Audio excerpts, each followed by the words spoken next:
GTPL city cable समाचार में आप सभी का स्वागत है। मैं हूं तरन्नुम शेख। आज हम बात करेंगे साल 2021 की। जी हां, साल 2021 जो सबसे ज़्यादा याद रखने वाले वर्षों में से एक है। कोरोना महामारी के मार के बाद जैसे तैसे हर क्षेत्र पटरी पर आने में धीरे धीरे उभरने लगे।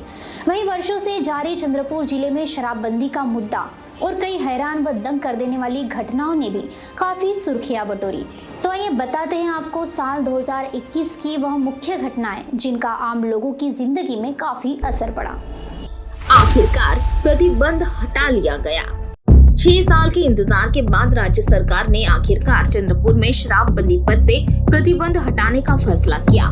1 अप्रैल 2015 को जिले में शराबबंदी की गई थी। इसके बाद जिले में शराबबंदी के फैसले को लेकर सवाल उठने लगे। तत्कालीन विपक्ष के नेता विजय वडेट्टीवार ने भी इस संबंध में कड़ा रुख अपनाया था। राज्य में सरकार परिवर्तन हुआ और वडेट्टीवार जिले के संरक्षक मंत्री बने। उन्होंने घोषणा की थी कि वह जिले में लगे प्रतिबंध को हटा देंगे। अंत में 27 मई 2021 को कैबिनेट ने जिले में प्रतिबंध हटाने का फैसला किया।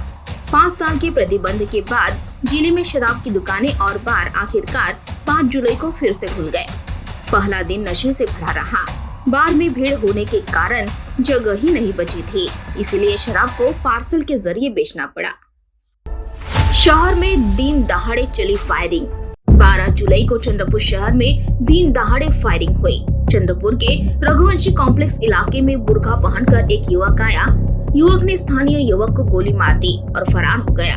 इससे पहले बल्लारपुर में सूरज बहुरिया की हत्या कर दी गई थी। हत्या के पीछे युवक का हाथ होने का आरोप है। जब फायरिंग में गोली मार दी गई, जिसमें युवक गंभीर रूप से घायल हो गया। एक ही परिवार के 6 सदस्यों की नींद में मौत। 13 जुलाई को दुर्गापुर में एक ही परिवार के 6 सदस्यों की नींद में मौत हो गई।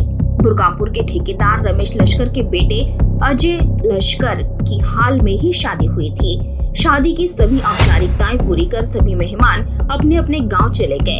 बीती रात तेज बारिश के कारण अचानक बिजली गुल हो गई। इसके बाद सेना के परिवार ने जनरेटर लगाए और सभी सो गए। परिजन सुबह 6:30 बजे उठ जाते हैं। हालांकि इनमें से कोई भी देर तक नहीं उठा।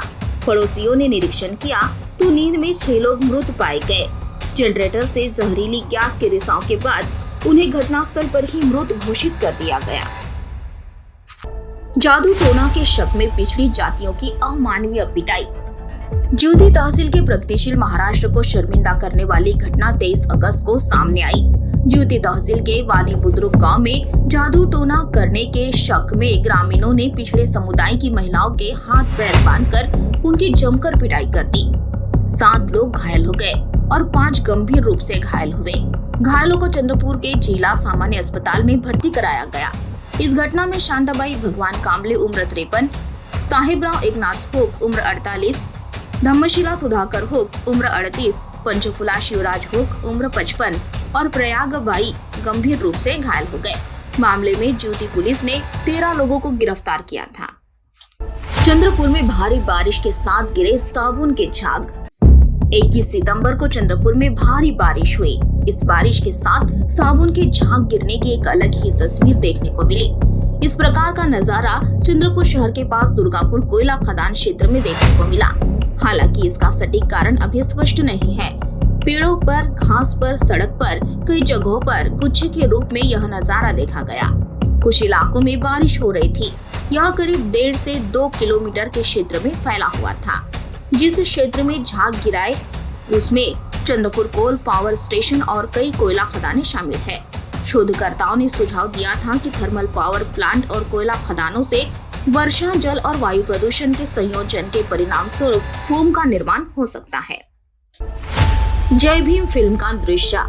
चिचोली में अवैध शिकार के आरोप में वन विभाग के अधिकारियों और कर्मचारियों ने निर्दोष नागरिकों की पिटाई कर दी।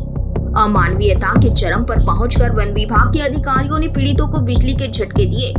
फुले शाहू आंबेडकर के प्रगतिशील महाराष्ट्र को कलंकित करने वाली घटना 29 नवंबर को चंद्रपुर जिले में घटी। इस संदर्भ में वंचित बहुजन गठबंधन के नेता राजू झोड़े ने मांग की है कि अत्याचार अधिनियम के तहत दलितों और आदिवासियों की अत्याधिक क्रूरता और जानबूझकर पिटाई करने वाले 8 से 9 वन श्रमिकों के खिलाफ तत्काल कार्रवाई की जाए। हालांकि अब तक इससे जुड़ी कोई खबर सामने नहीं आई।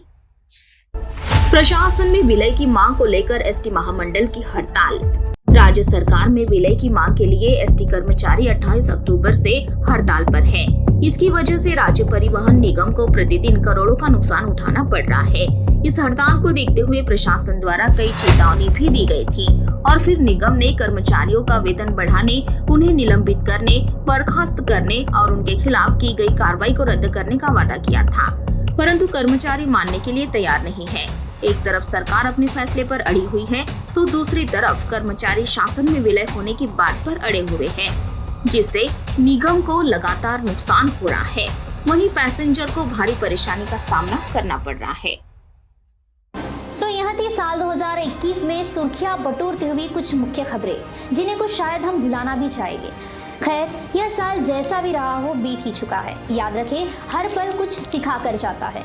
तो इस वर्ष के हर अच्छे पलों से जिंदगी में और उत्साह लाइए और बुरी यादों से सीख लेकर जिंदगी के इस खूबसूरत सफर में आगे बढ़ते रहिए। GTPL सिटी केबल समाचार की ओर से भी आप सभी दर्शकों को नए वर्ष 2022 की हार्दिक शुभकामनाएं। आने वाला साल आपके जिंदगी में ढेर सारी खुशियां और प्यार लेकर आए, इसी दुआ के साथ मैं तरन्नुम शेख आपसे विदा लेती हूँ। नमस्कार।